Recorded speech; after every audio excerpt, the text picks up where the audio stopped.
This is being recorded so others can see it at other times. And I figured, figured we could divide this into 3 parts of approximately equal length, although the first part might be shorter depending. And I would present a few things and then we could discuss them. And if the first part, which will be some review and for some people is too familiar, then we'll proceed to the next parts. So let me see, I have to share the screen. I don't do this every day. So what do we got? Share screen. Yes, down below the green. There, share. Tell me if this is working. Slides on the left. There you go. Now That's working. Oh yeah, great. Okay. We were thinking of these particular little frontispiece the other day, so here they are. And most of you have seen them before if you are around here. John Ball was a minister and social reformer of the Peasants' Revolt in 1351 in England. These slides are not all written out, and so I'm sorry, but that's the best we can do. There's been a ton going on. So this is the second seminar in this series. The first one was described somewhat in that press release, and there is a video recording which is accessible. And I don't know how many of you have read that press release or seen that video recording or participated in that previous seminar. Maybe you could tell me if you have.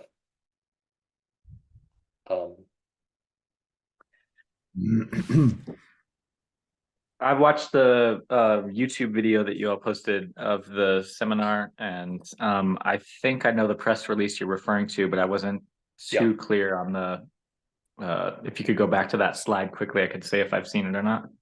Yes, it's still up. It should be. Yeah, it's still there. Still up, I think. Okay. Yeah. That slide. Yeah. Well, we went over some issues and misconceptions related to pit production, and we specifically in that press release we went through some news articles that had some misconceptions in them, and we also went over what we proposed as what we thought was a good pit production policy. So we'll come back to that in perhaps just a second and see if it's too boring. We don't want to spend a lot of time on it, but next Tuesday we want to talk about Russophobia, which we think is a big problem. The short or the thumbnail description is that we see so many articles wishing that there was more disarmament activity or better arms control, but they often contain references to evil Russia, evil Putin. If it weren't for those Russians, if the Russians hadn't done this or that, blah blah blah, and that attitude is quite poisonous for diplomacy. And when I was recently in Washington, I heard a lot of it at the so-called Nuclear Deterrence Summit, reaching its kind of nadir with a State Department official who spoke And it was just really over the top. But it's everywhere, and many of us, oh, sorry. Can I go up? Many of us have been the object of criticism for wanting peace in Ukraine. But now now Ukraine is, I mean, since the study group first went on record asking for peace in Ukraine, I think probably at least 100, 200, 300,000 more Ukrainians have died. And then we have some other topics we'd like to discuss. Basically, we think that the arms control and disarmament discussion in the United States has really fallen in a ditch for quite a few reasons. Other topics are going to be control and misdirection of the NGO community by foundation funders. We want to talk about some of the trends in cultural trends that affect this, such as identity politics, which can make it very difficult to function and divide people unnecessarily. And those are at least two of the other topics that we expected to talk about. Meanwhile, some of us are going to Santa Barbara in the middle of March to meet with some of our arms control and disarmament colleagues and old friends and talk about some of this. Oh yes, another topic is the role of the Treaty on the Prohibition of Nuclear Weapons. That is going to come up this Thursday in a discussion being hosted by Veterans for Peace with Timon Wallace and Ivana Hughes of the Nuclear Age, the latter of the Nuclear Age Peace Foundation. So they're going to talk about climate change, energy policy, and nuclear disarmament, specifically TPNW. And we hope to be part of that discussion as a guest, not a panelist. But we'll continue that discussion when we go meet with Ivana Hughes at the Nuclear Age Peace Foundation in a couple of weeks. So there's been a lot that has happened in the last year in PIT policy, let's say. Why is PIT policy important? First of all, it's because the US can't make entirely new kinds of nuclear weapons without PITs, without new PITs. It's very difficult to use existing PITs to make new weapons, and they don't want to do it. And they have no plans to do it. They entirely new weapons, I mean. There are weapons being retooled with new non-nuclear parts that changes their properties and uses, but that process is petering out in this decade. This year, let's see now, where is that? What? Year in pits.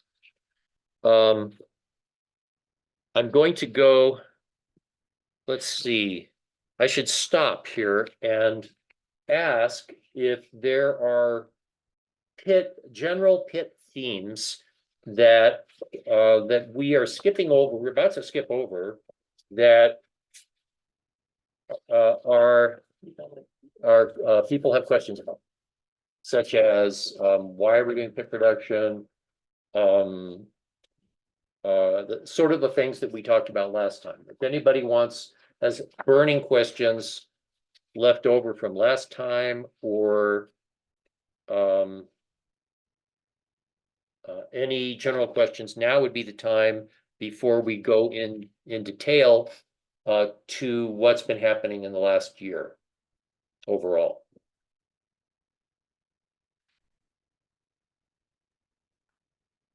I apologize.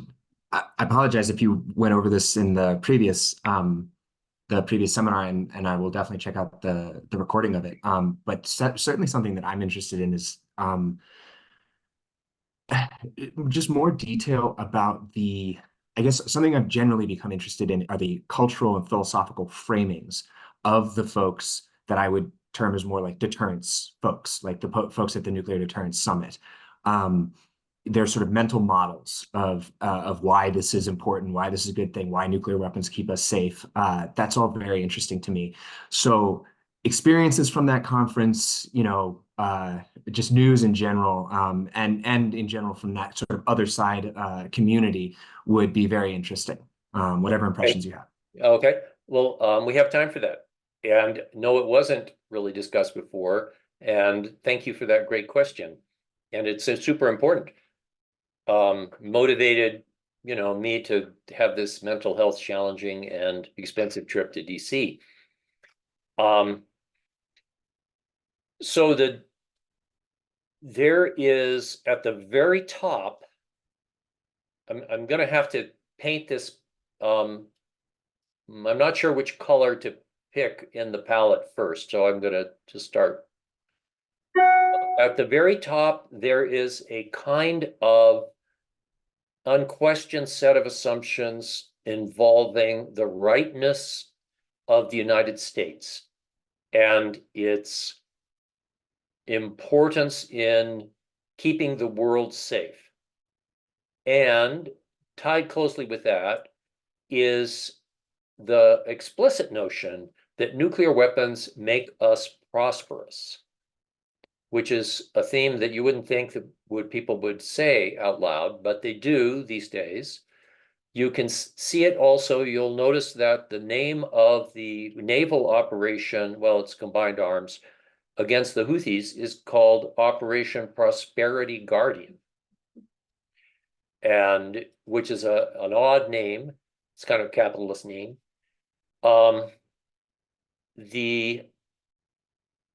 It was explicit in the conference that nuclear weapons are part of what makes the United States prosperous. And I suppose that, well, the conference had two parts. There was a pre-conference that was cost extra for people who paid. We didn't pay, but where there was more ideology presented. And that's where this part came out. We have slides and we have recordings, but the idea is that nuclear weapons enable the American way of life, and the American way of life is non-negotiable. So that's there. There is also a huge self-righteousness, and I questioned the State Department and Assistant Secretary of State Mallory Stewart about this sort of oozing self-righteousness that seemed to color everything she said. And it's partly coming from, the American exceptionalism. It's partly coming from a kind of smugness in the professional managerial class. We are the worthy ones, others should obey. So that's part of it, but that's only one part of the color spectrum. There has grown to be a greater infusion of military obedience into civilian government, in my observation. This is in my opinion. And if you had a way to linguistically analyze this, and I believe you could look for the frequency of the word mission and phrases like executing the mission. So these are phrases which halt the operation of conscience and critical thinking generally. So it's just how you do something, not whether you should do it or what exactly you should do. That is decided at very high levels. The head of the NNSA and many of the top people were contractors at one time. So you could also say that this is coming from the contractor mentality. So you have a client, you agree to do a job, and you do the job. And if you do it well enough, you will get paid and get other jobs. So Mrs. Ruby, head of NNSA, we rather like her, but she did spend an entire career in the contracting community at Sandia. And in our opinion, she's not as that there's not enough people saying no. When, let's say there's a meeting of the Nuclear Weapons Council and they say, gee, we'd like Los Alamos to make as many pits as possible in that shitty old building. That's when somebody needs to say, well, you know what, it is kind of a shitty old building. And we're going to end up with 2 pit factories. It's going to cost twice as much. And no one says no from top to bottom in this system. And exactly why that is a little unclear.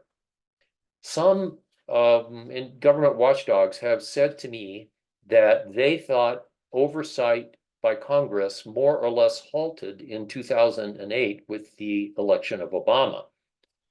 The Democrats thought that Obama would take care of things. And I think a lot of activists thought so too. And no one on the Democratic side wanted to oppose whatever it was Obama happened to be doing. And then there was the whole love fest about the Nobel Peace Prize. And so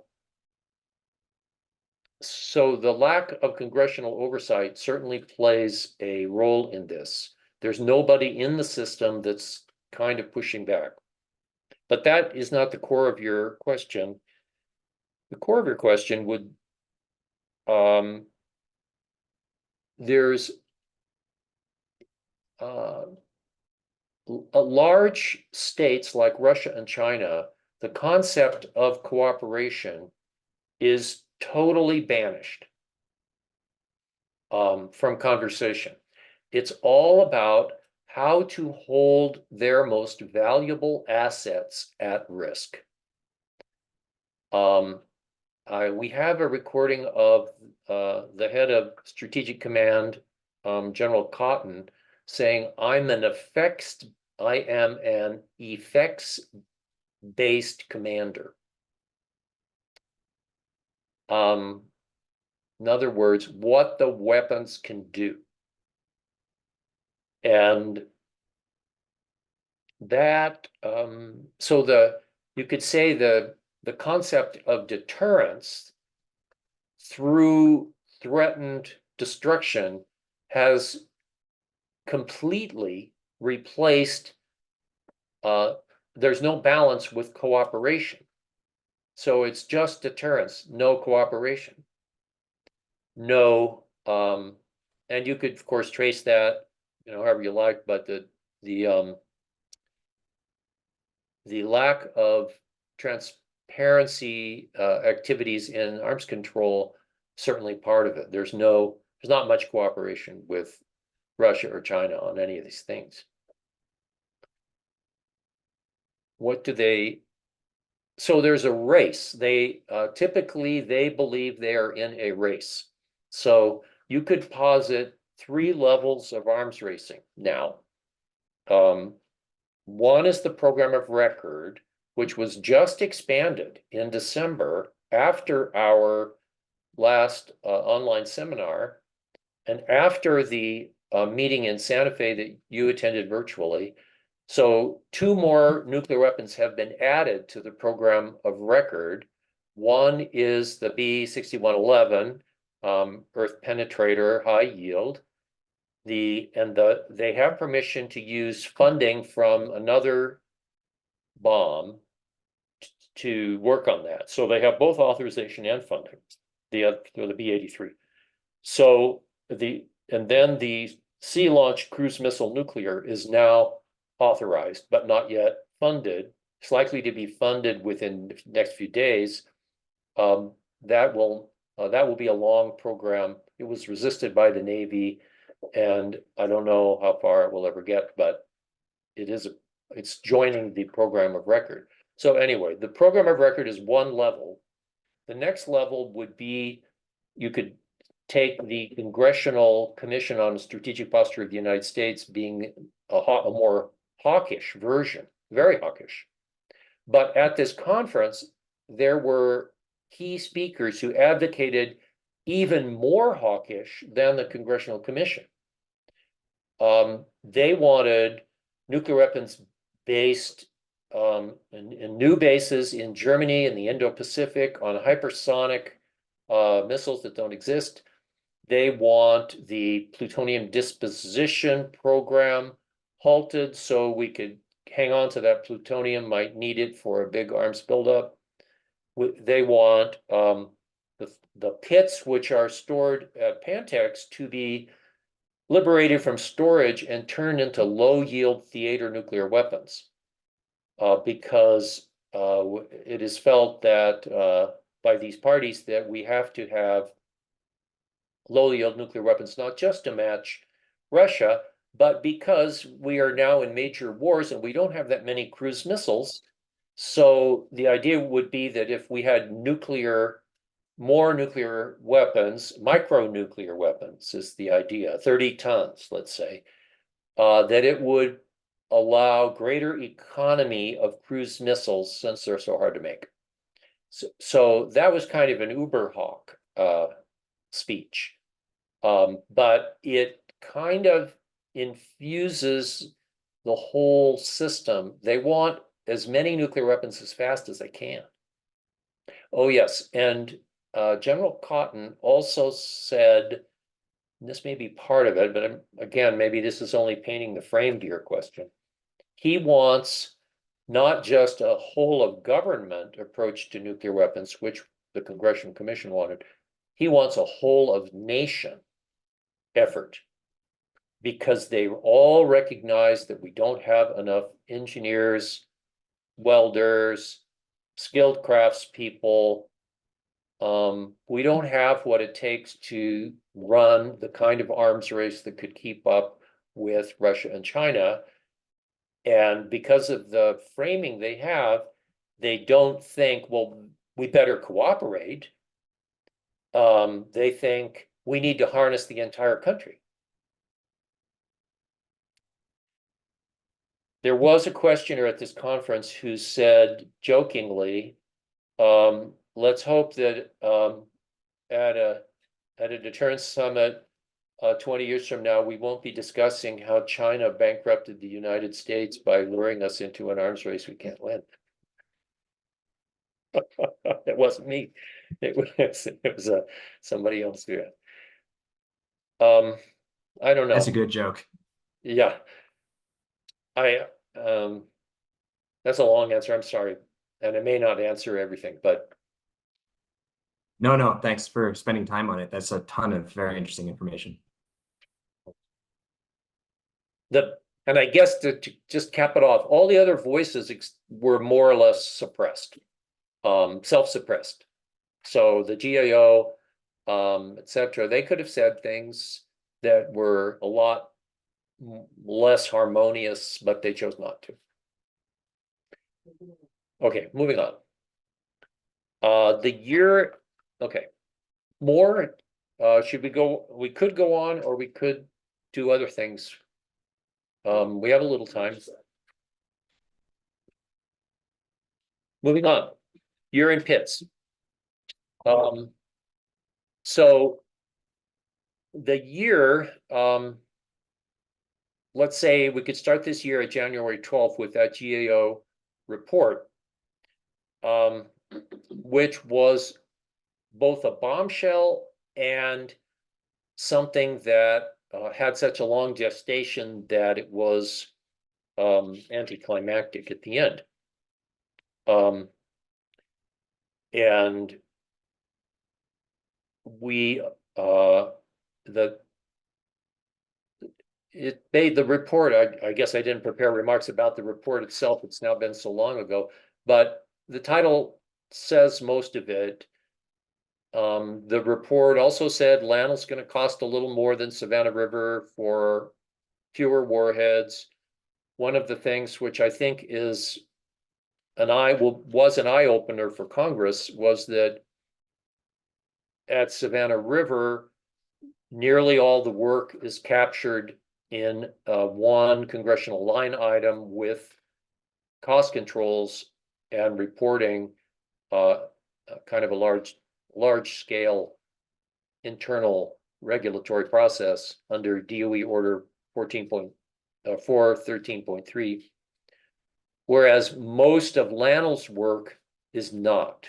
It is spread out among a number of small projects, one big project, a couple medium projects, and a lot of work that's funded under an overhead line. So it's much harder to keep track of. Since we have at least one experienced construction worker here too, actually, Bill and Suzanne, I want to say that Los Alamos just had at least one major construction fiasco just recently when they poured a big slab. It was a 300 cubic yard slab, but the workers, the concrete did not meet spec. LANL tried to cut corners by not having a testing company involved, and the workers threw down their tools, walked off the job, and the slab had to be jackhammered and disposed. Anyway, it was, but no one, it's too small for, that's too small of a fiasco for the media and for Congress to care about. And if it was part of a line item, they would. So just after that report, there was a 4-year delay announced at LANL, and which is disgusting to us because they waited to announce that until the GAO had already written. And so that, you know, it's relatively obscure. Congress persons are very busy.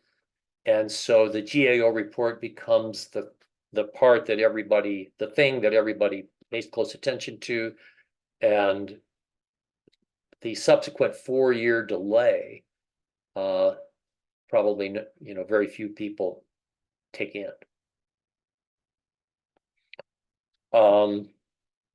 So then, after, I'm going to shift to this little summary that the third bullet that's on our website, just quickly. There were more slippages after that. So in the spring, the budget request was submitted to Congress, and that contained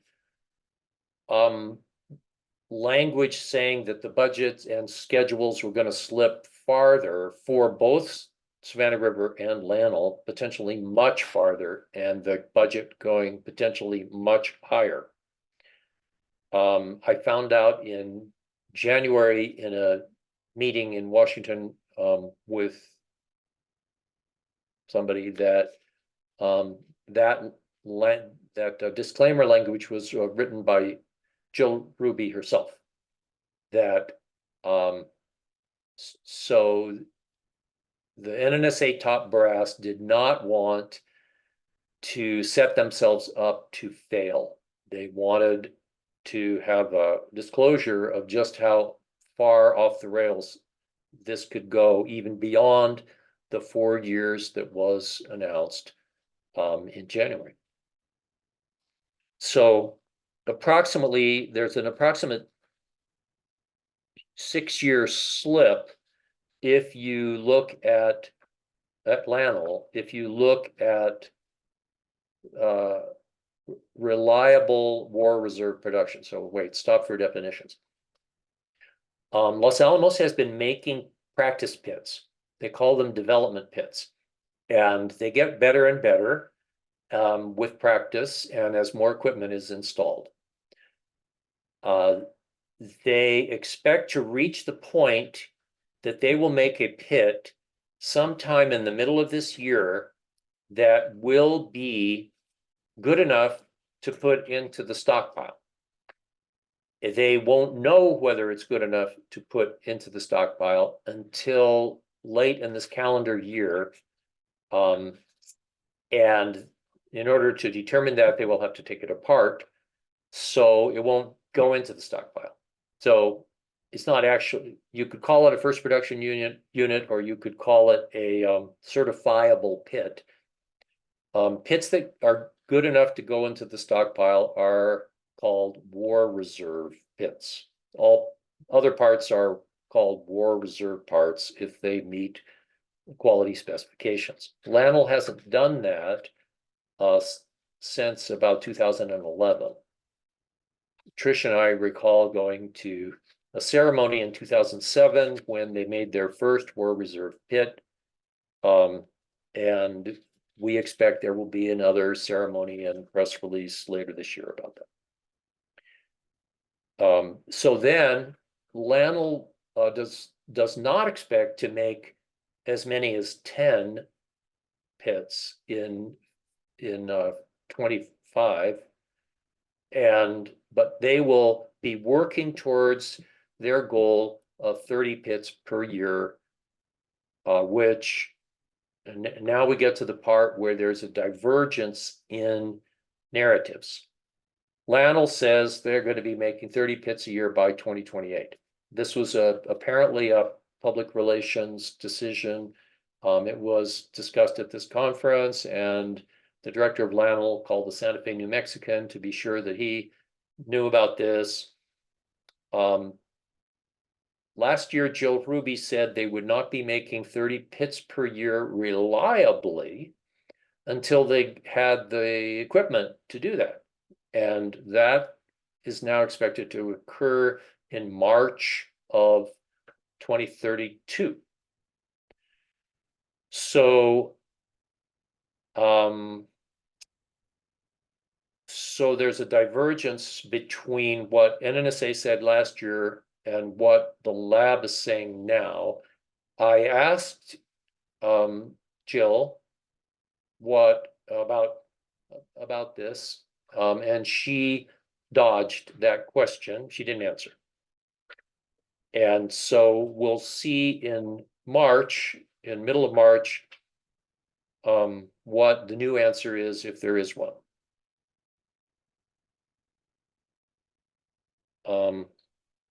I should say, in response to William's question about the Deterrence Summit, last year's Deterrence Summit was full of problems. Woe is me. We have supply chain problems. We have workforce problems, etc.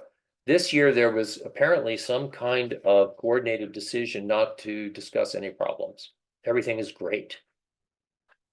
So, I met I met with Office of Management and Budget, and they assure me everything is not great.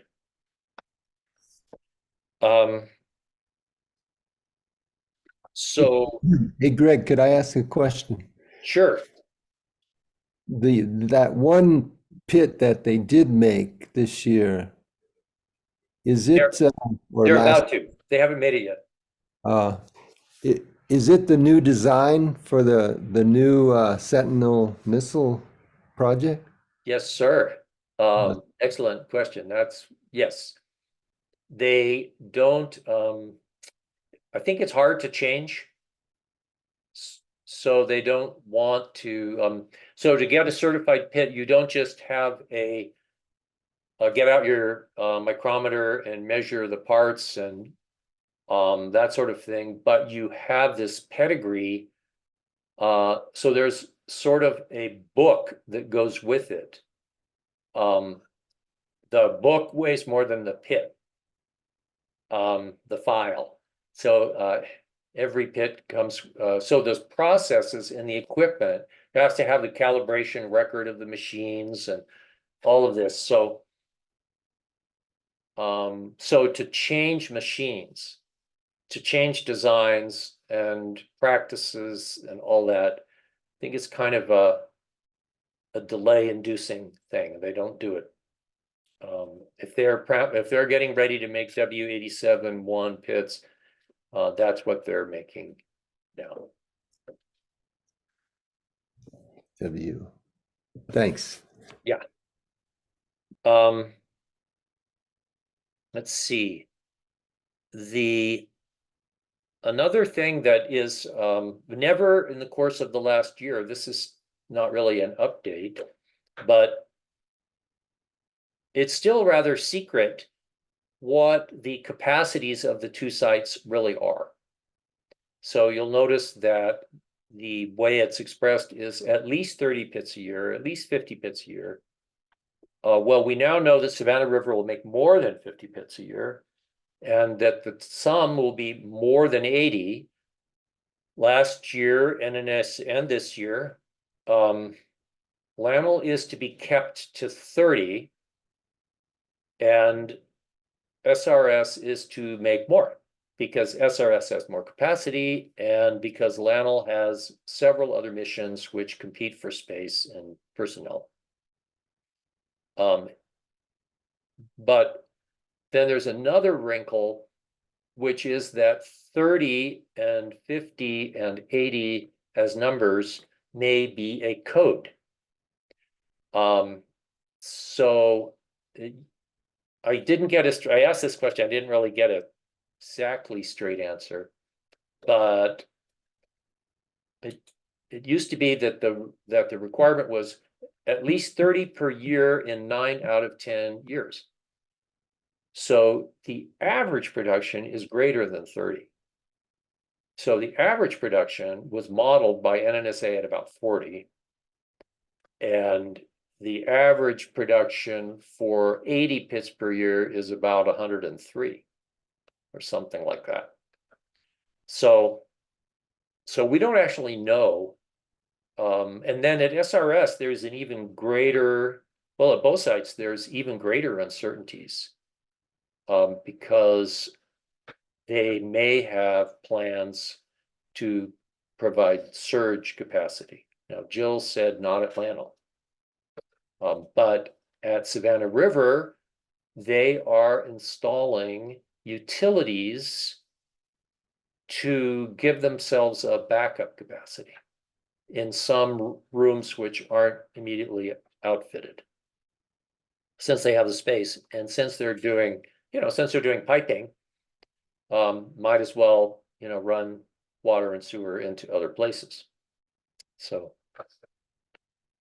there's that kind of classification barrier. They don't want the Russians or Chinese to have an exact idea of pit production capacity. Another uncertainty, which is applies to LANL only, is that the scope of the work required remains unbounded. So SRS has got a construction line item that covers about everything, and if they just do that line item, they will have most of what they need. Now, there is a new wrinkle that has shown up in that the Savannah River Site has been in a kind of a self-destruct mode for many years. So the idea was it's an environmental cleanup site. It doesn't need all the infrastructure that it used to have. So some of it has been allowed to decay. And they are discovering that maybe some of the umbilicals to the area might have to be redone.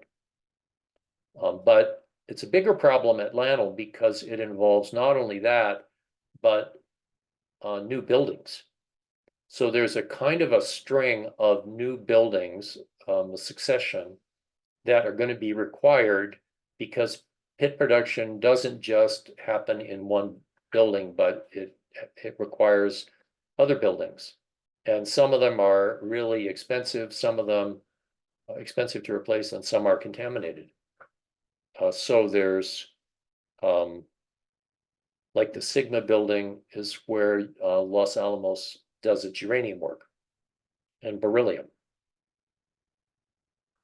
And so that's not in the pit production budget right now, but Sigma building has to be replaced. And so we'll see, maybe in March, we'll see a line item to replace Sigma. No, where else? This is the same slide. We have at LANL also, after a year, we still have much the same logistical problems. They're not resolved. Housing, transportation, laydown areas. LANL needs a local waste disposal site, as they now admit. They say they need it. No one knows where that is. They want to have it open by 2027. Some of us spent decades trying to close their nuclear waste disposal site they had. Now they want to open another one. The laydown area that they had counted on at area C as Charlie, the NMED wants to deny them that area because they want that cleaned up. That's a new thing. At the time, at this conference, Director of LANL said they were hoping to solve some of their logistical problems by moving some of their work to Santa Fe. So he said, we're looking at a site in South Santa Fe.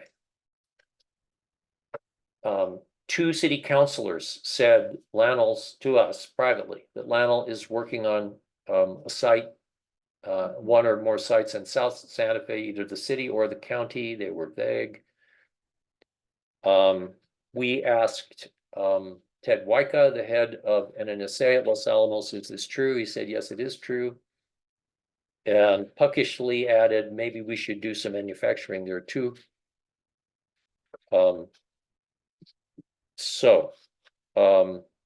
That's an issue.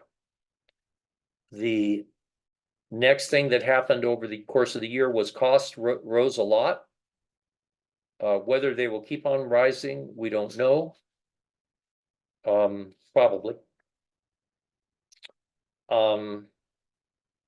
We talked about that a lot. So, I mean, it started out, LANL said we could do this for $3 billion, and now it's closer to about 21 billion, and about 6.8 billion of that has already been spent. The nuclear weapons under the present no cost is too great attitude in Washington, no one yet seems to care about how much pits are going to cost. We hope they would care. At $100 million a piece, it's a ton, and it dwarfs all the other costs of the W87-1 warhead.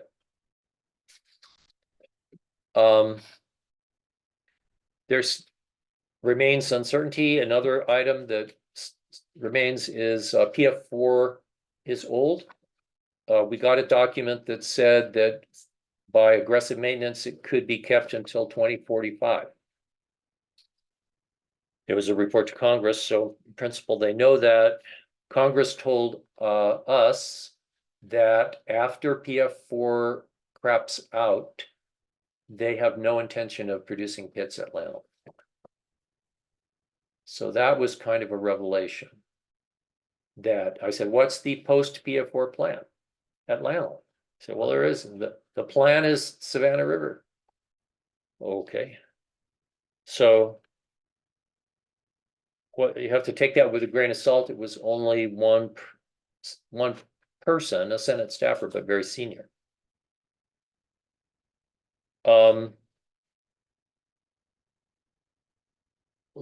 Congress, this is not in this summary, but Trish just sent me the passage.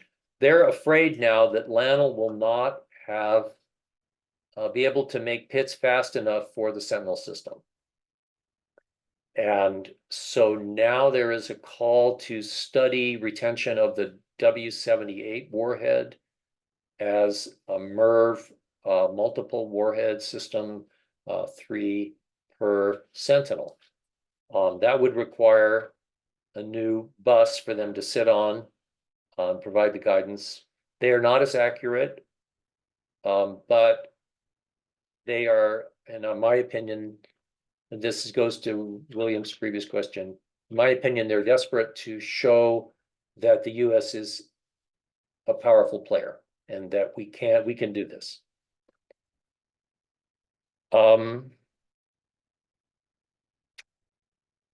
There is in the Sentinel system there have been so much cost overruns that there's a Nunn-McCurdy Act review going on, about to begin. And that's, on the one hand, that's likely to be pro forma review because everybody who's powerful wants that system. On the other hand, if funds become scarce or if problems continue to grow, they might have to downsize that system.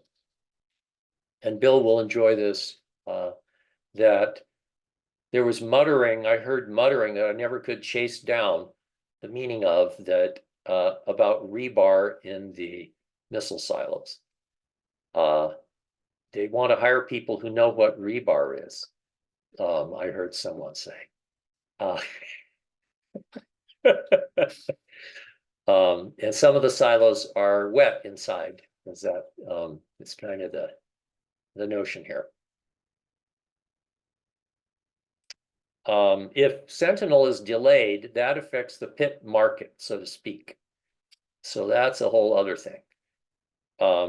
I could not get anybody to tell me how much of the Sentinel cost overrun was due to the silos and how much due to the missile. But I believe I have read that it's the silos, the launch facilities. And the stuff in the ground is the harder part of this thing.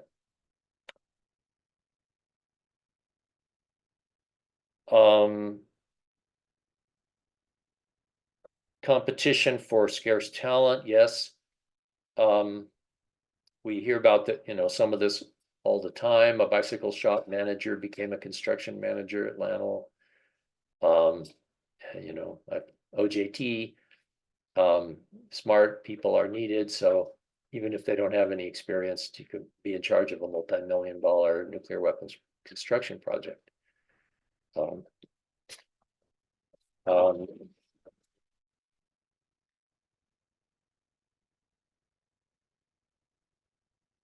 So I was inspired. I want to close this part by saying I was inspired by something which Jeffrey Sachs said the other day about the war in Ukraine, and that you could start negotiating now. That every day is a possibility for reaching out. Every day is a possibility for changing some of these seemingly ingrained habits, and there is a lot of momentum, but there's a lot of problems. So that's the summary of the year in PIDS.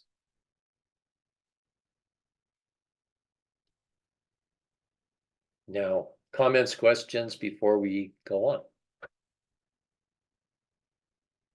Sorry, I talked too much.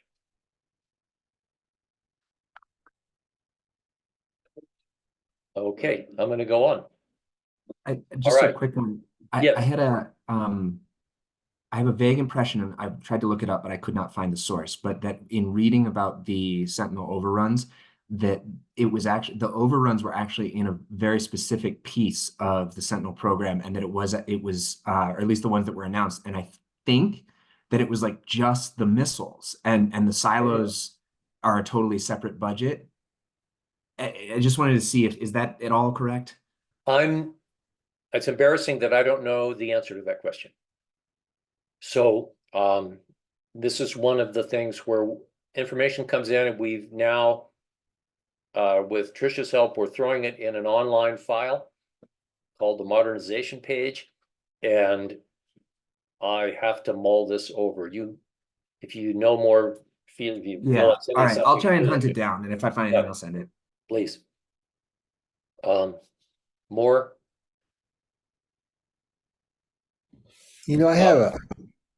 I have one question about the situation now in Israel, and what what would happen if it was determined that Israel was planning on using a nuclear weapon and the world decided that they're not going to let that happen, and how would you suppress that missile from taking off from a silo or wherever it is, that kind of thing?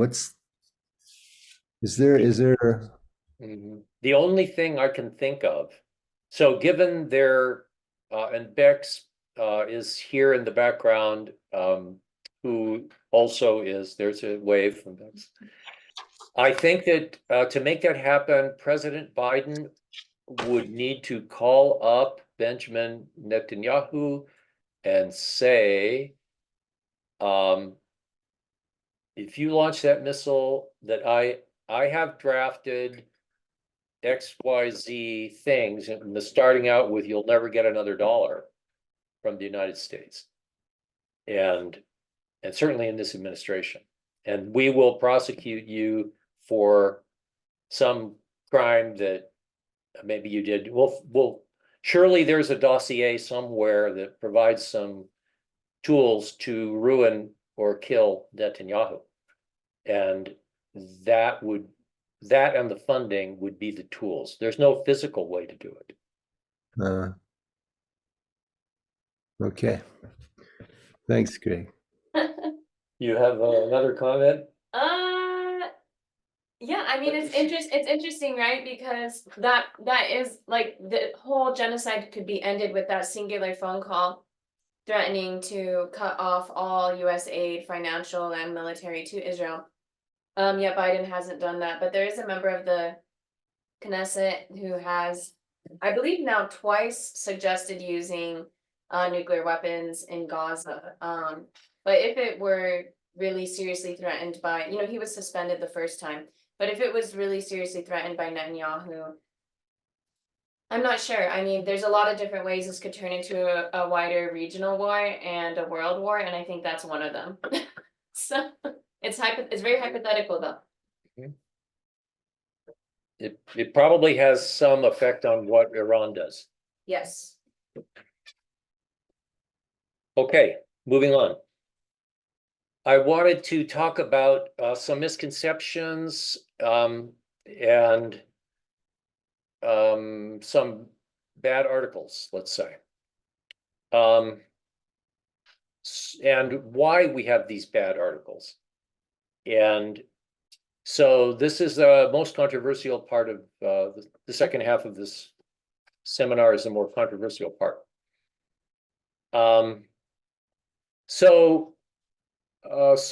This is Associated Press. Tara Kopp wrote an article late last year. The core of every nuclear warhead is a hollow globe-shaped plutonium pit made by engineers at Los Alamos. What? Why would they say that? That's weird, since it's an elementary piece of information. And there were others other articles. I think they're all combined into one article right now, but they have different links, but they run together on the same web page. But they generally are they make nuclear weapon work seem rather attractive and kind of techy and cool. And they don't have a lot of information in them. Now we are worried because the Tara thanked, we don't know her, but I'm going to use her first name anyway. These articles were funded by large foundations. And this is a new thing. So she doesn't have any particular background in this topic. And the foundations are clearly wanting more journalism about nuclear weapons, but in the present political climate, it will look like they dare not have much, if any, credence to an anti-nuclear weapon perspective. These foundations are not funding in general, or as far as I know at all, opposition to nuclear weapons. The journalists have neither the background nor the time nor the freedom to research the topic. And as somebody remarked, they're really, what this money is going for is not investigating. We investigate, but they would prefer someone who didn't look quite so deeply. We know that there's lots of people in the foundation world and in the NGO world that write about and work to foster awareness about nuclear weapons or nuclear weapon dangers or something like that. And the idea is that this would produce a better public policy. And we're all witnessing the decline of mainstream journalism. There just aren't very many reporters, and they're not paid very well. Their jobs are unstable. They're more laid off all the time.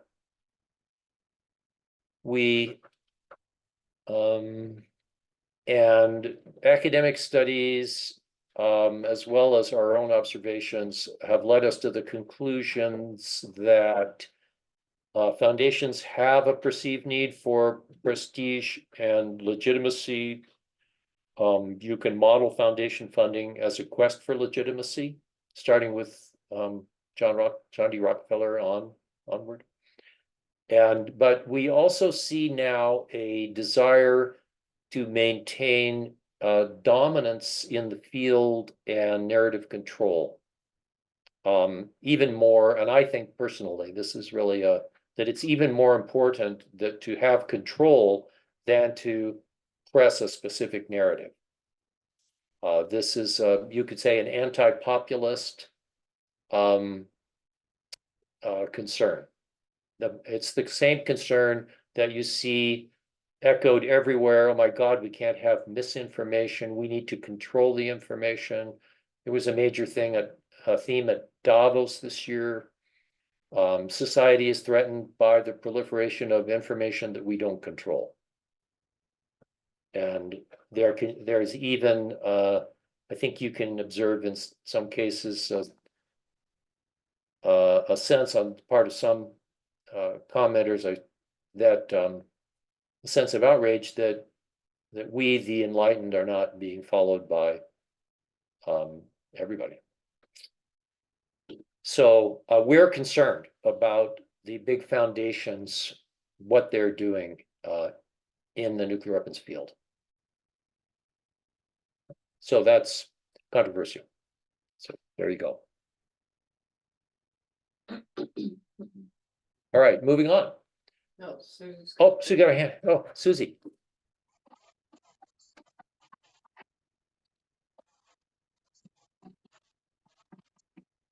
Did you say, oh, Susie? No. Yes. Did you have a comment, question? Yeah, she was trying to ask, I You're- can't hear you, Susie. Susie, we can't hear you. You're muted. There. Nope. Now, yes, you're there now. No? We'll come back. I don't think your microphone's working, Susie. Oh, Maybe type. type? Well, we don't have chat on. Well, we can. We could.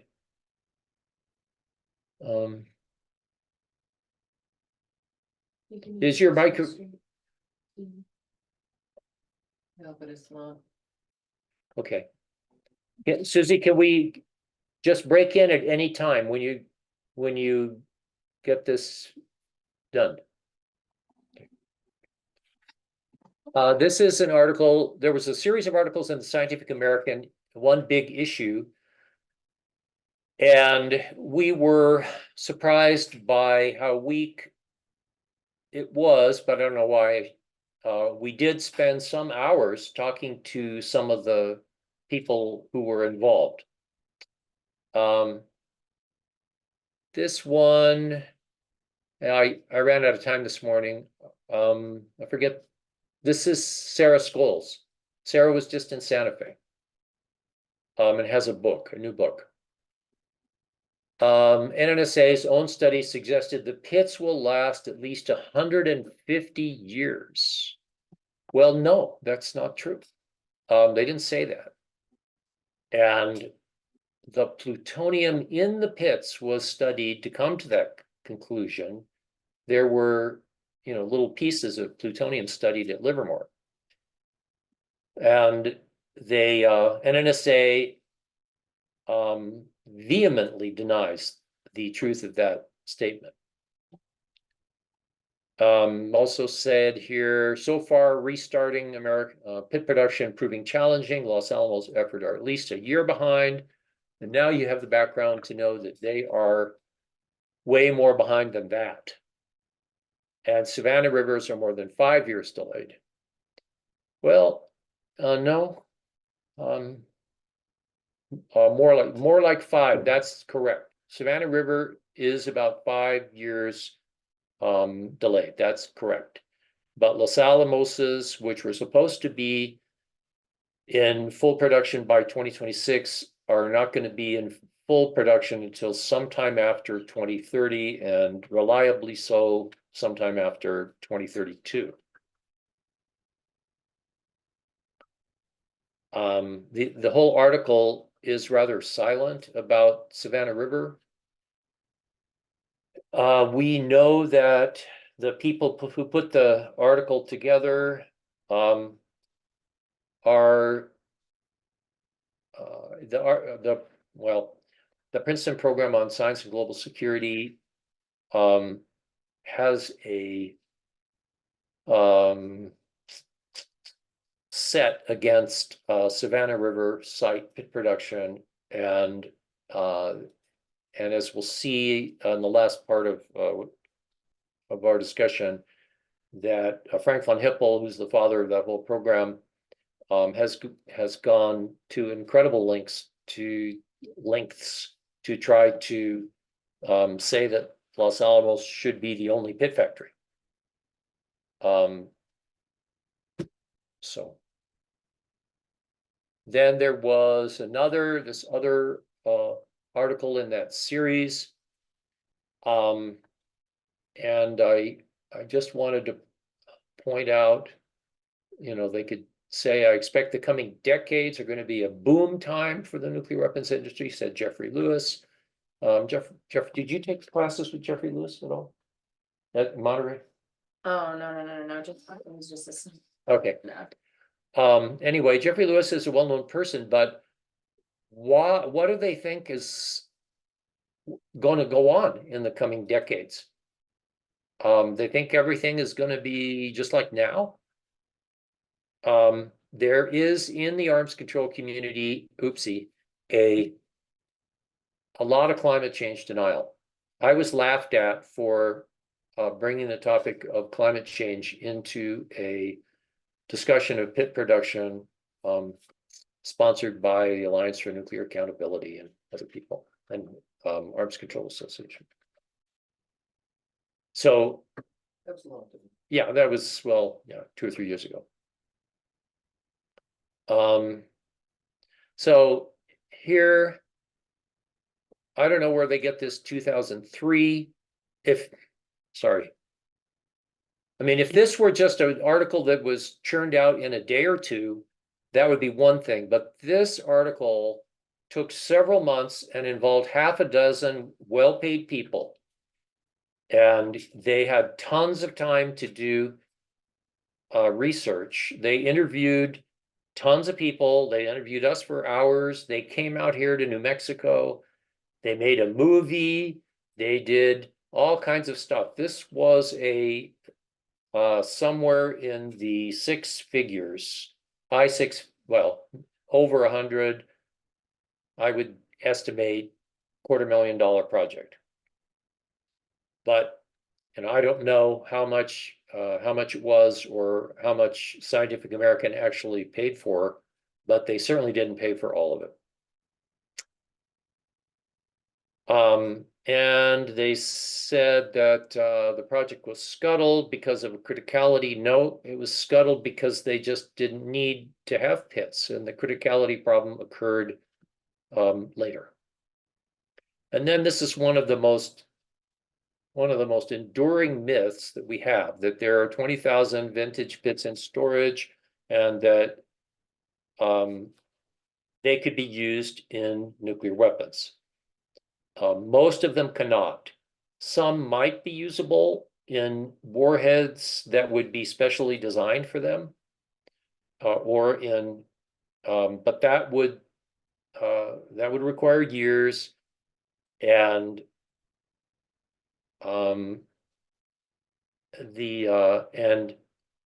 if you're going to make a new delivery system, then as the NNSA says, they don't want to use those highly suboptimal pits, which is, I think, yeah. So in an emergency, it's a nuclear weapon is not just like a standard box of Kleenex or something like that. They are custom designed for a specific situation. So none of those pits could be used in to update current stockpile. They could be used in some cases if there was a multi-year design and testing program. Okay. And so, yeah, some of them. If you look across the arsenal, the warheads and bombs we have, they don't need new pits. None of them need new pits. So it's pit reuse is a difficult solution for a problem we don't have. If the warheads in storage are in general older than the warheads in the arsenal, they're both aging, both populations. So by the time the pits in the arsenal are too old, the pits in storage are also going to be too old. So there's, if there were suddenly some gigantic problem, that's why they keep them for that. But mostly they keep them because it's cheaper to keep them than to do anything else with them. Moving on. The same article. Dylan, I think Dylan might have been at the last in December at our little seminar. One of the misconceptions is that that is about science. So, oh shoot. As far as we can tell, scientifically, there's no justification for needing to make new pits at the rate the government is proposing. Right. There's a real overestimate as to the degree to which science is involved in this. So science plays a role, but so does engineering, so does construction, so does employment. So they want to make new weapons in part so they can employ people to make new weapons. They're afraid to stop. If they stop, there won't be people to make them.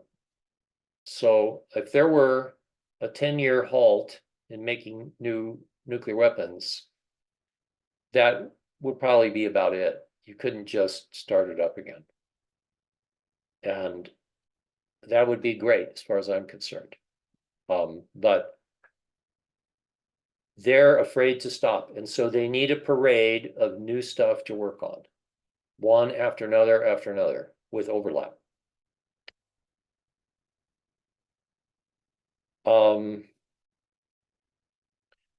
This is another article where the Savannah River Site is all but erased.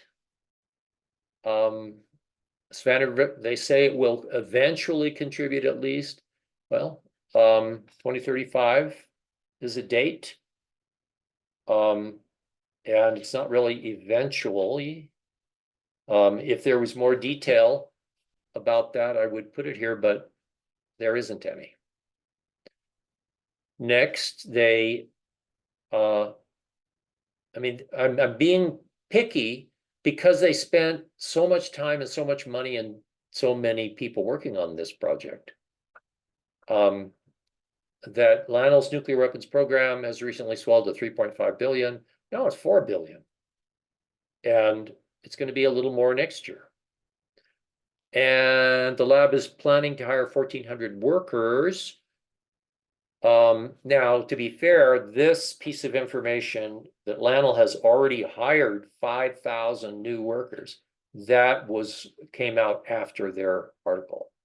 But at the time they wrote the article, it was about that was 5,000 new workers net over 5 years. But that was 1,400 is too low. They will need 4,000 workers for pit production, they say. And then finally, you begin to understand what is going on here when they use our billboard, which, costs a lot of money. And a lot of people contributed to having this pushback against nuclear weapons, but we are not at all credited, even though we spent hours helping them. Very, very strange.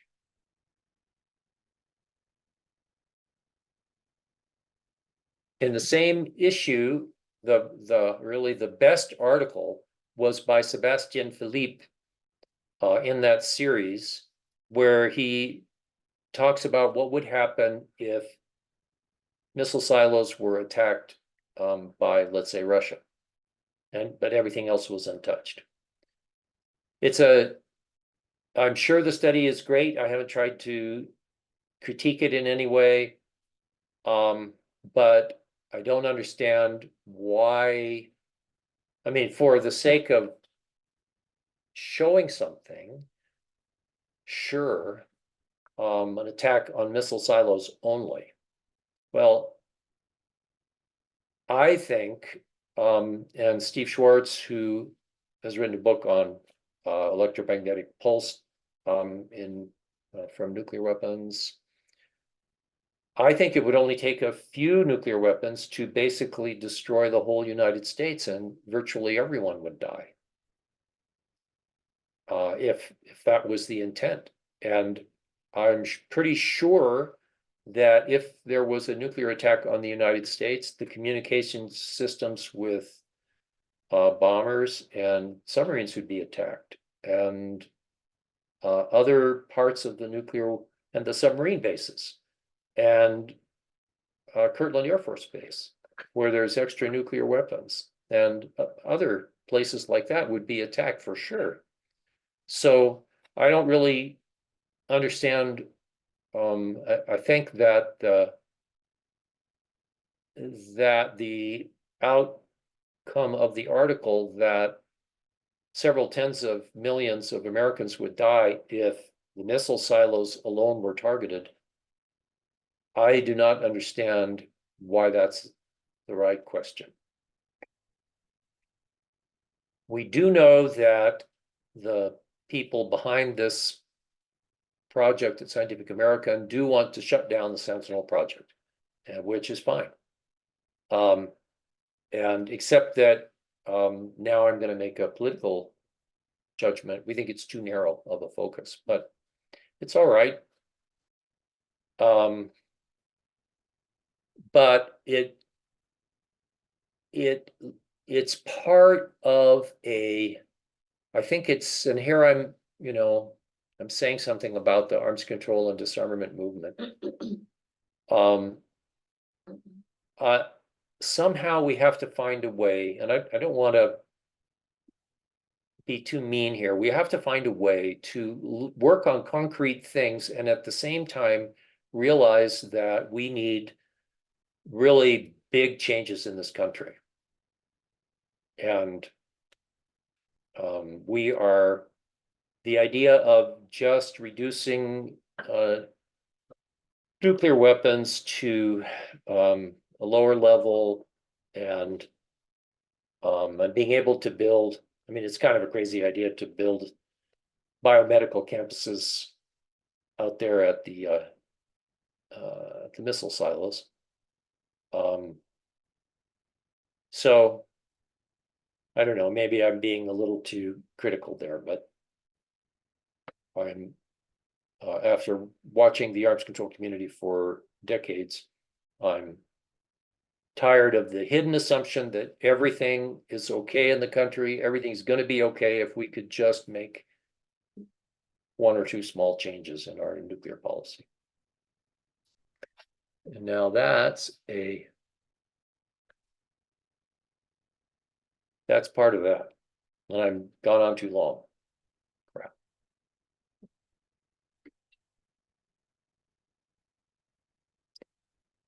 Comments, questions? One more big article. Okay.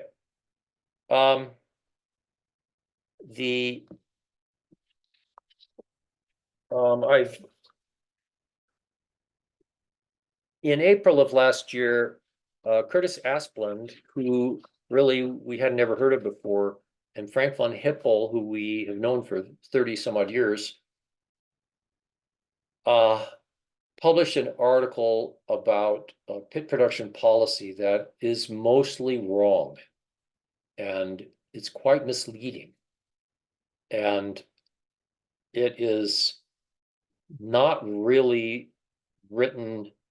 I mean, I'm so far out of academia that I can't really say this, but it doesn't appear to be written to what you'd consider an academic standard. And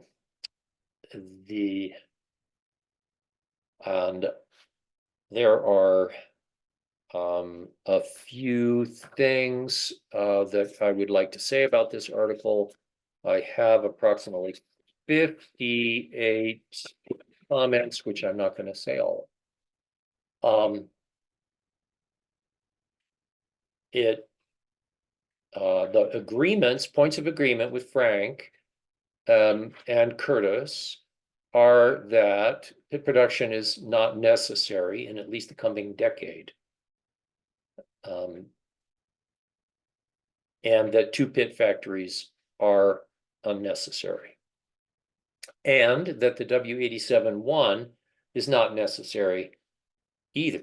Not in the foreseeable future. But beyond that, in the second sentence, they say that they introduced the NNSA's plan to build concerns about pits and a plan to build pit factories as happening in 2018. And so by doing that, they completely eliminate all the prior work and all the prior studies, all the prior opposition from citizen groups, which was successful. The best studies of pit production at NNSA were done prior to 2018, the most detailed. They launch right in and say that at Los Alamos, pit production is in an advanced state of installation. And that Los Alamos is the home of pit production expertise. Now, that's true, but it is back to this same idea that expertise and science are the most important thing. Los Alamos says, well, we have 16 people who know how to make pits. And I forget how many people they say they have that can assemble pits. It might be a smaller number, just a handful. these people are portable. It is much easier to move a person than it is to build to make a $20 billion campaign to transform one type of I mean, you're gonna move like 16 people from LANL to Savannah River, or would you rather hire 4,000 people for pit production, let's say, and spend what about of the 20 billion startup, let's say about 10 billion is capital cost. And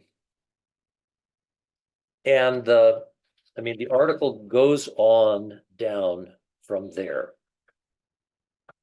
I'm particularly shocked by the misinterpretation of the Jason study and the confusion of the 150-year aging test, saying that it has to do with pits rather than plutonium metal. And the misinterpretation of the Jason study, saying that the Jason said that pits would last at least 100 years. Well, they didn't say that, and the Jasons have subsequently said, no, that is not right. And yet the 100 years is convenient to mention, and so that's all they mention. And I don't really understand how they could do that. And I mean, at the beginning of 2023, Marvin Adams, who was a Jason before he took over as number 2 at NNSA, was asked by Stephen Young at Union of Concerned Scientists, well, don't pits last 100 years, at least 100 years? And he said, well, anybody who says that knows very little about the subject. That is, you just can't say that. We don't know. That is not what we found as Jasons. Okay. Well, we know they last a long time. We see in Pentagon planning that they plan on keeping pits out as far as 80 years, but in some cases at least. But we don't see 100. And it's inexplicable and wrong for Frank and Curtis to just say we're sure that pits will last at least 100 years.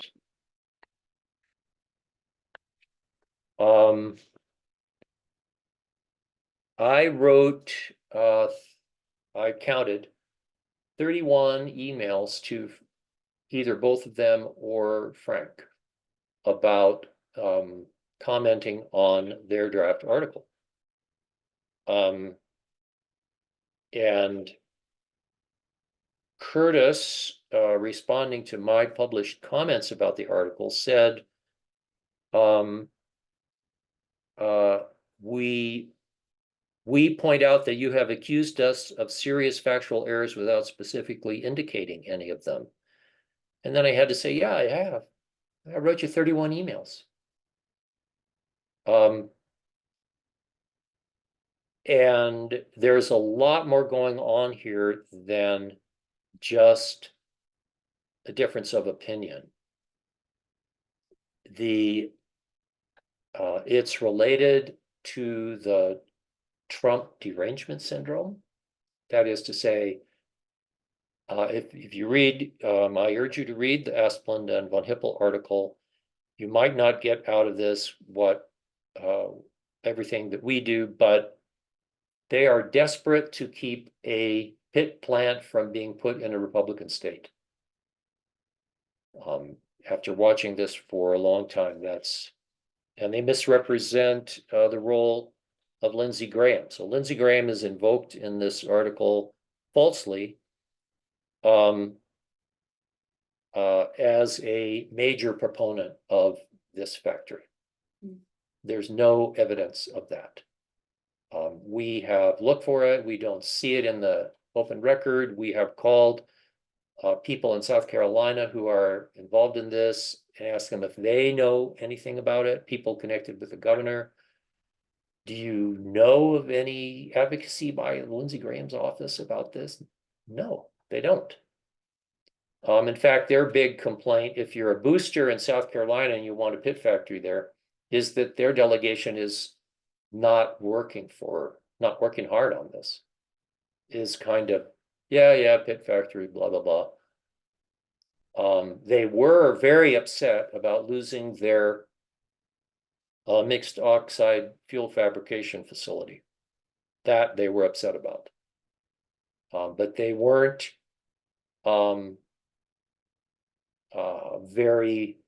they said, yes, we'll take a pit factory. That's our consolation prize. Sure, we'll take it. In South Carolina, nuclear weapons work is just not as important not as big a factor in the state's economy as it is in New Mexico. In New Mexico, our delegation strongly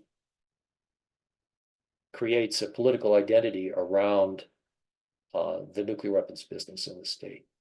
And they just don't do that in South Carolina. You can also see by what committees Lindsey Graham has put himself on. He actually resigned from the Armed Services Committee. But he may be on the Appropriations Committee now, but let's see. So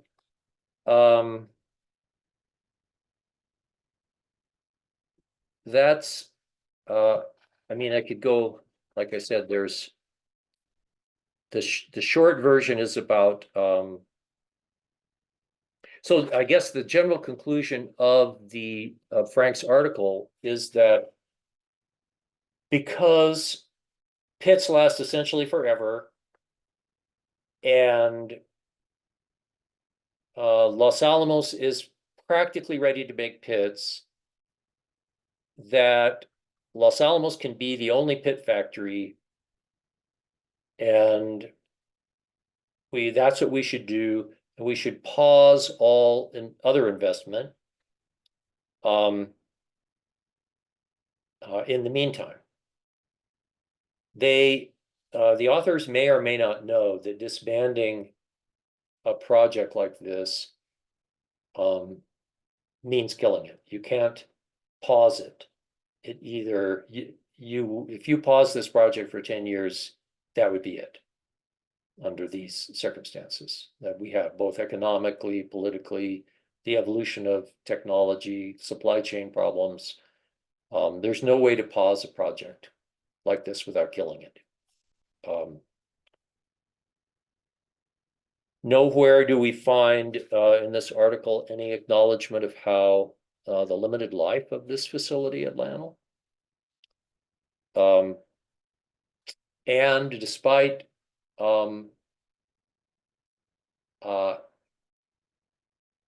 I have been in addition to all the emails, we've been in, I was employed by Frank's group there. We put on 2 major congressional seminars where the pre-1918, the first one was in 2018 in July. And so it was primarily based on pre-2018 public sources. But Frank never had much to say at either of those seminars, but it's so inexplicable that none of the federal documents that were used or arguments presented were really addressed in this article. So we conclude that this is simply a propaganda article designed to force pit production into New Mexico and keep it away from South Carolina.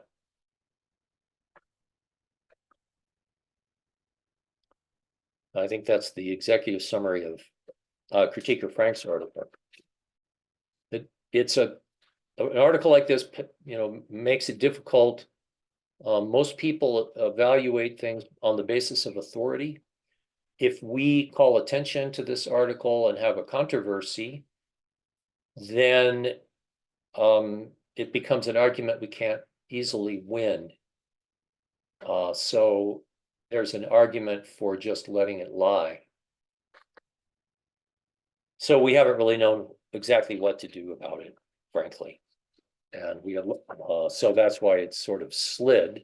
I did write, you go to the bulletin, I do provide a list of about a dozen bullet points and a few paragraphs as to what's wrong with the article, which seemed about the right response at that time. But I haven't written a complete follow-up article. So that's I would say that Frank and Curtis's article is kind of the mother lode of misconceptions that feeds all the others that you see.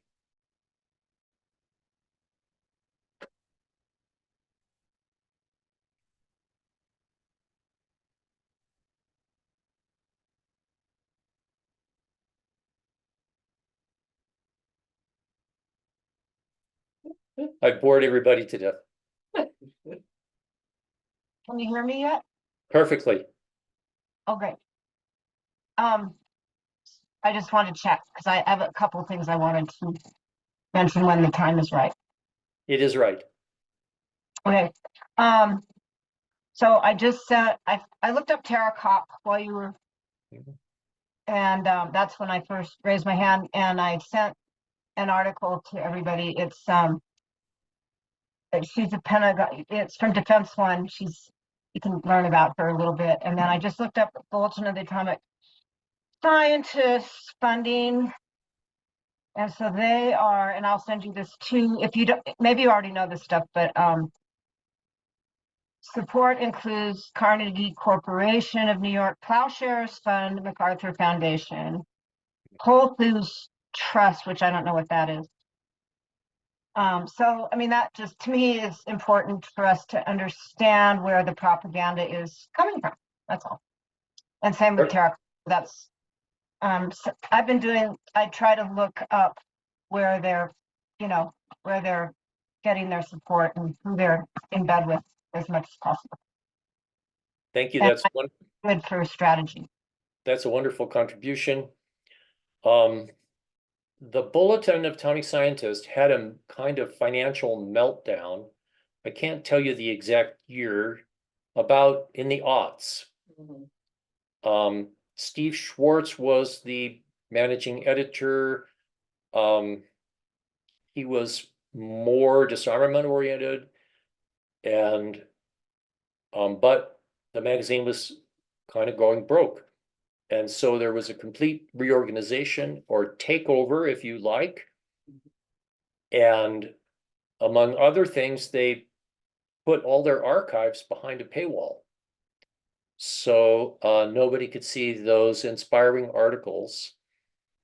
Some of us, Bill, I was at the University of Hawaii after a session, and thinking about career in disarmament and how I could manage to use Zen training and contribute in this way somehow.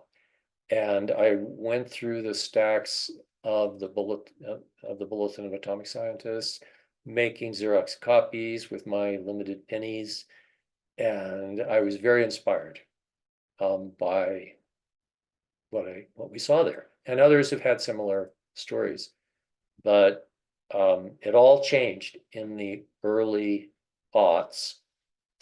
they started running ads for nuclear power, big ads, and they became a more of a conservative establishment sort of operation. I was told, I have been writing there, and I was told that I needed to make my articles more like cocktail party conversations that and more kind of breezy, and we may now say more compatible with the general liberal democratic perspective, not too incisive, not too troublesome. And so I got frustrated, and then I got too busy. So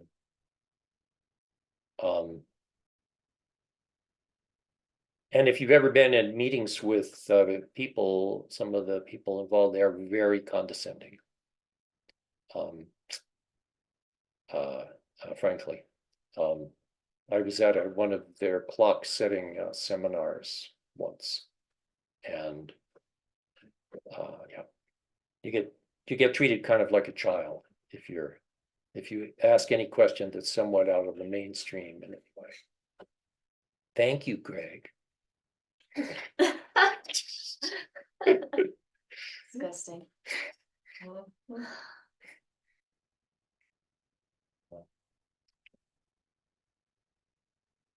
So it's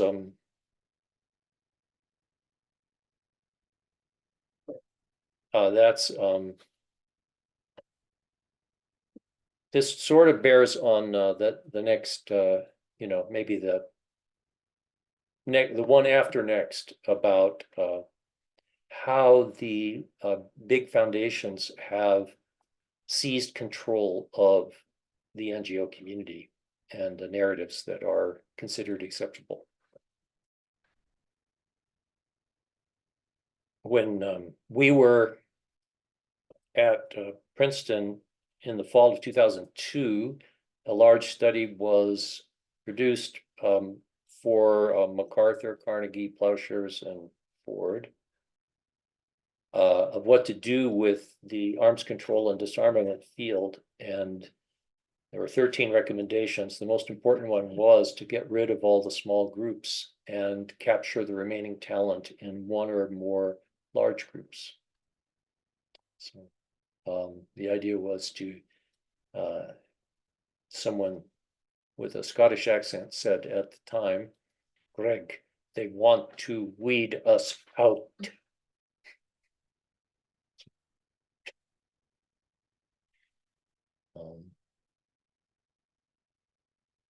So that, that process has been underway. And pit production is, I want to emphasize, I think, for the record, that the early time pit production is so important for maintaining the continuity of the arms race. And, while Frank and we and many others say they don't want a W87-1 warhead, the consistent position then would be to not want pit production at LANL, which will make that warhead.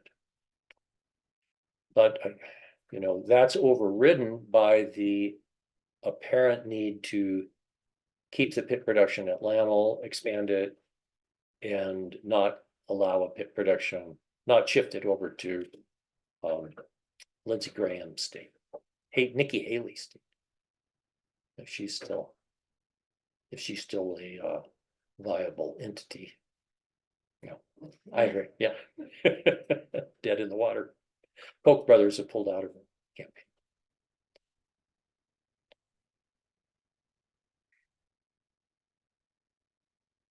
campaign. Hey, Greg, can I Yeah. ask, is it true that the Savannah River mission for pits is to make pits to replace aging pits in the stockpile or in the weapons that are ready to roll? Loosely. loosely true. So they, I should have mentioned this in connection with the last Deterrence Summit of last month. One of the, no, this month actually, last month and this month. Jill Hruby said that Savannah River Site will be making W93 pits when it opens. And that was a little new piece of information. So not the same pits as LANL. Those would be pits for a new submarine-launched missile warhead. The missiles are upgraded versions of the same, but the warhead will be new, and the pits in the warhead will be new. Now, do they actually have to replace this because of pit aging? I don't know. I don't think so. They will potentially have to. So their problem, I mean, this is something that I don't know, we can all understand. Their maximum age that they're comfortable with the pit being is at the end of the warhead life. So, and they want a warhead that they think will last 30 years. But maybe it'd be all right if it lasted just 20 years. So let's say that the maximum warhead life is 80 years that they're comfortable with, just for starters. We can adjust it later. 80 minus 30 is 50. Well, the last pit was made in 89, so 99, 09, 19, 29, 39. So they want a new pit going into a weapon by 39 under these assumptions. And if it's only a 20-year lifetime, they could afford to wait till 2049. But somewhere in there, they want new pits. And if they don't have a factory that's really big, they are going to have a production rate problem. So the longer that pit production is postponed, the bigger the factory they think they need. And the problem, we would say, well, what if we had nuclear disarmament? Damn it. From their perspective, well, it takes, let's say, 16 years to build a factory. Well, the earliest that Savannah River is going to start production is 2035. And so that, to them, that's no cushion at all. And so from their perspective, we have to start now because we're not disarming now. And if we decide to disarm later, we're still covered. But if we don't decide to disarm later, we'll be unilaterally disarming because we don't have the pits. That is kind of their thinking. The other part being, what will the workforce do if we train somebody for 5 years to do a certain thing and then we don't employ them? We move them off into administration or they retire, we don't train anybody else. We're going to forget how to do it. And they're terrified of that. So that's the other half of their thinking. So they're going to build a pit factory. Otherwise, it's like unilateral disarmament to them, which would be great. I don't care. But for all the people who are making these decisions, they are not going to allow unilateral disarmament. They'll do anything, really, to keep that from happening. As Trish and I were saying the other day, well, we might as well just ask Putin to be president. And that's kind of how they think about it. If we don't have a pit factory, then it's Jinping or whatever. So, and there could be worse things, like nuclear war would be worse. But for them, that's not how they think.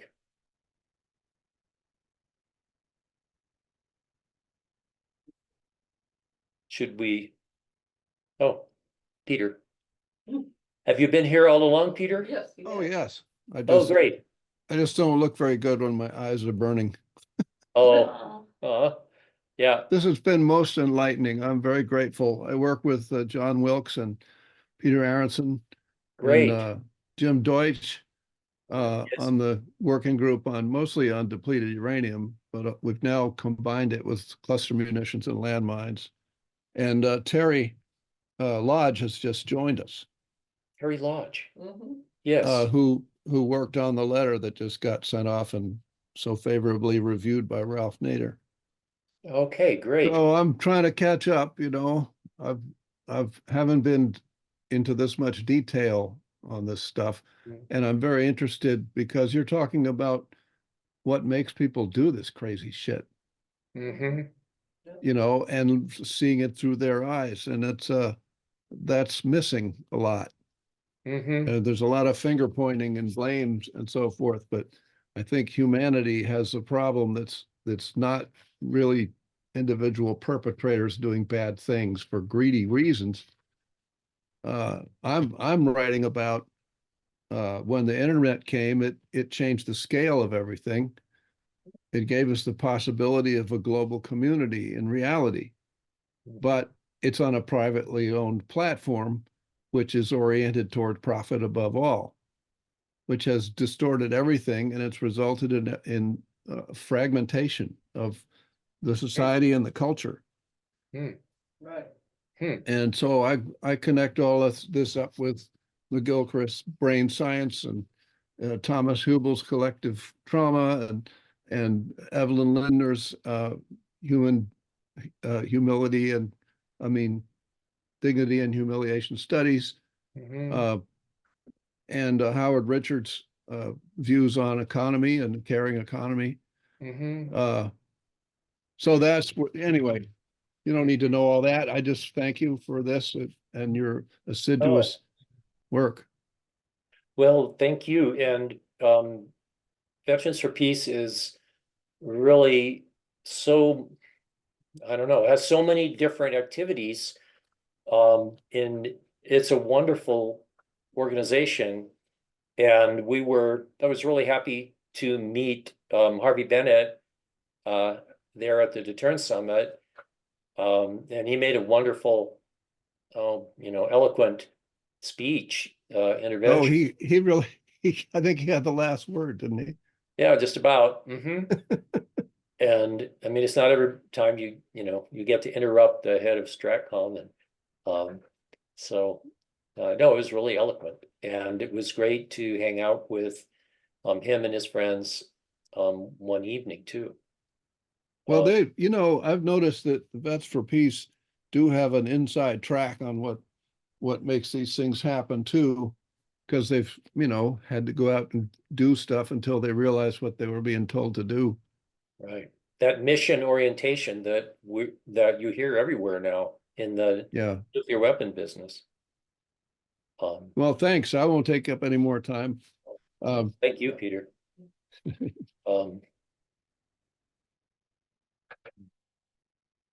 Well, yeah, any last minute comments, or shall we? Susie, Bill? Oh, I did have one other thing. Yeah. My particular interest with the working group is to figure out whether they're using uranium weapons on Gaza now. I know they have done. And we know from Damasio Lopez started us. We know the deleterious effects on the reproductive and so forth. Right. So we'd really like to find a smoking gun, as it were, on that. We're pretty sure we can assume that that's the case. But if anyone knows for sure what the model numbers of the rounds are and so forth that are going into Gaza, we'd really like to hear about it. All right. We have I see Beck's writing down, she has separate connections, and she may. Oh, terrific. We have an email link on the web page at our working group, which is on the VFP website under working groups. Okay. Shane, I see you now. But Hey, no real questions. I got a bunch of good notes here. A little saturated, honestly, so I'll Yeah, have to keep sure. up I some off apologize. another time. No, this is great stuff, and I have questions based off of them, but I don't want to eat up too much time here. We can touch base another time. Okay. Thank you, though. Yeah, you're welcome. I just want to say that they are really, this is not a unstoppable juggernaut. And they were all set to make a bunch of pits in 2007, but then that got abridged. And we have yet to fully articulate how to conduct ourselves in a kind of a time period when our whole society at the top seems gripped by a war psychosis or a war mentality, however you want to say it. It's different and a little new. And so I'm looking forward to working with all of you as much as you can and as much as we can. yes, thank you all. Oh, and yes, yeah, we'll talk offline Yeah. variously. Right. All right, Thank you all. okay, bye. Thank you, Trish and Greg. Okay, So long, thank you. Susie. Okay, So long, wonderful. everyone. Bye. Thank you. Wonderful. Thank you, Peter.